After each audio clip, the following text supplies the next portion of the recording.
please tell us, how did you start out on this spiritual path?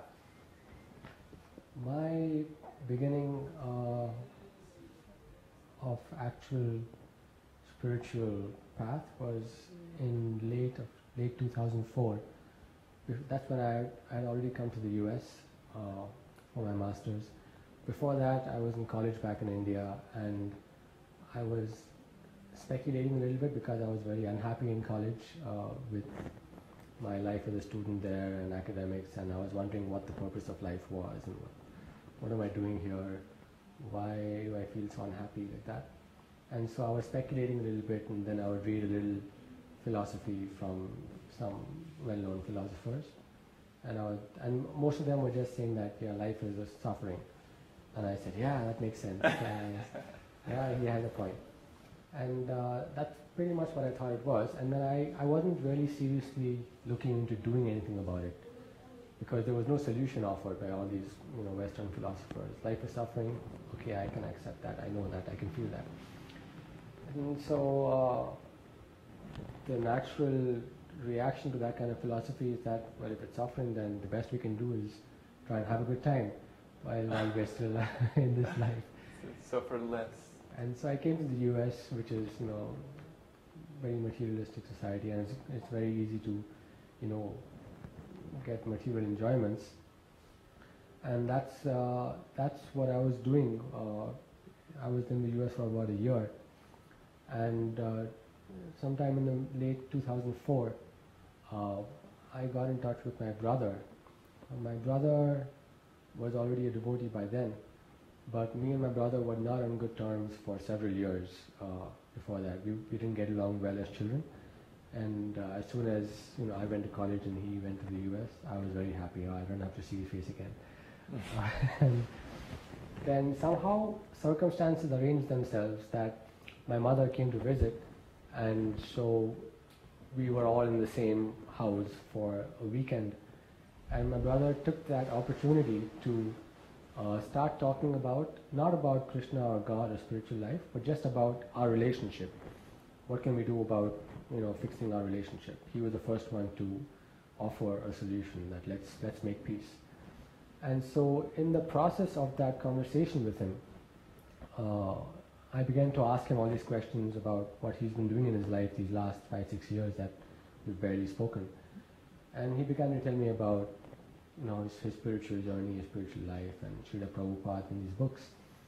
And I was very skeptical at first. I said, oh, this is nonsense. You're just trying to make an excuse to make peace between us. Do you think I'll forget all these bad things you did to me? No. And he was very patient, and he offered me some books of Srila Prabhupada once. I said, no, I don't want it. And then much later, on New Year's Eve, 2004, New Year's Eve, he again offered me Srila Prabhupada's books. And by this time our relationship was a little better, so I accepted them. And I started reading the book Science of Self-Realization, just flipping through to see, what does this person have to say. And I read some interviews of Srila Prabhupada, some conversations that are there in that book, and some short essays. And there were a lot of very basic questions there, like what are we doing in this world? What is our purpose in life? Just questions that everyone has thought about at some point.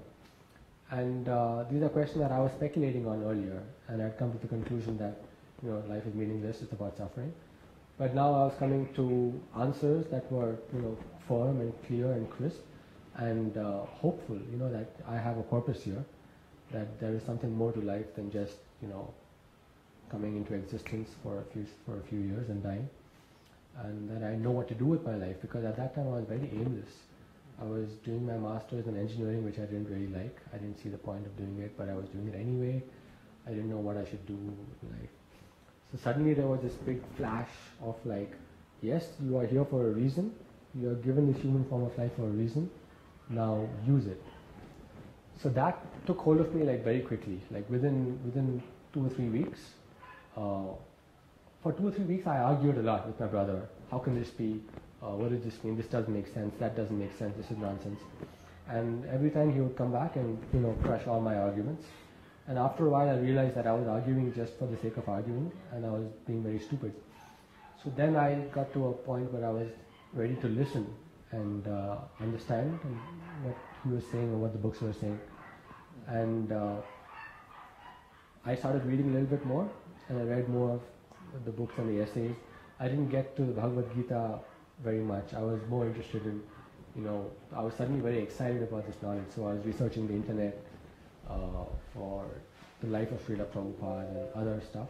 Mm-hmm. And I got very fanatical very soon. In like the first 2 months I was like, this is it.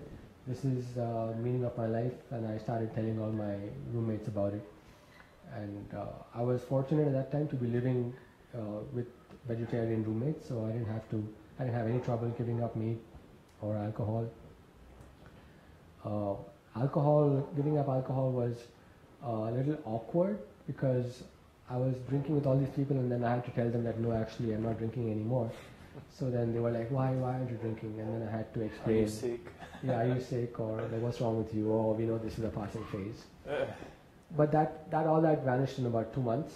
And after 2 months, people, kind of were okay with the fact that, okay, Neville doesn't drink anymore. We won't bother him anymore. And I was very happy with that.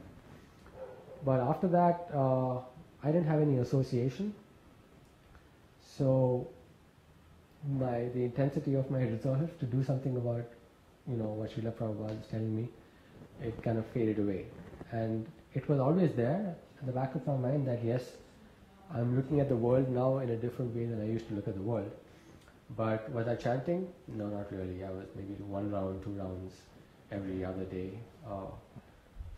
I was following the regulative principles, which was fine, which was very easy for me. I wasn't gambling, eating, intoxication. I didn't have a girlfriend at all at that point. And I was kind of moving along. I still had big hopes about my material ambitions, that I'd graduate and get a big job and like that. And then I met the girl who I got into a relationship with. And one of the things that was encouraging was that she was also newly converted Christian, Catholic. And at that point, I didn't really know very much about the details of Vedic philosophy or Christian philosophy. I was like, oh, she wants to be, closer to God. I want to be closer to God. This is perfect. Krishna had arranged this specifically for me. And it's a fact, he did arrange it. And very soon after getting into a relationship with a girl, the first regulative principle that comes into question is, illicit sex. And we struggled with that a lot. We never had sex, but there was always some kind of tension about what we can do, what we can't do, and like that.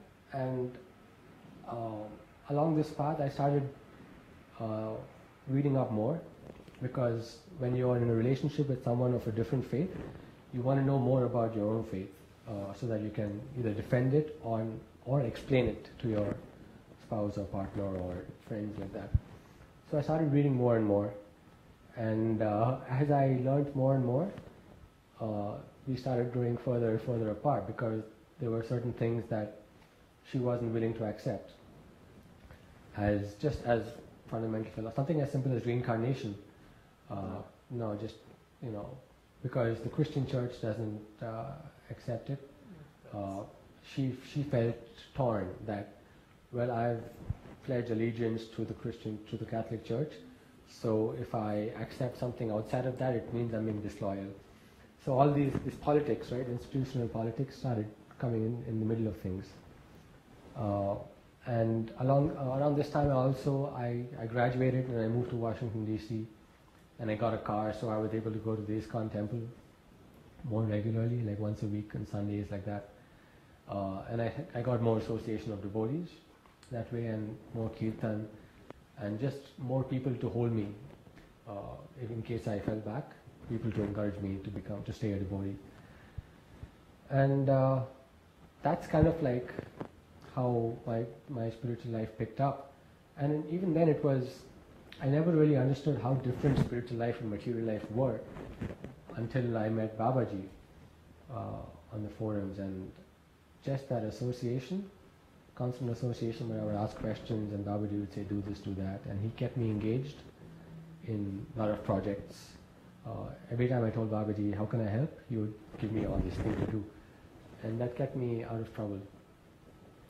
And I guess I'm giving him too much information for this small question. So, Oh, it's okay. but that's basically the history of how I started being a devotee. And how did you go through this phase of having doubts? Or do you think you still have doubts? So there were many phases that I went through of doubts. And the doubts always came up and surfaced when I came to a point where I had to make a commitment.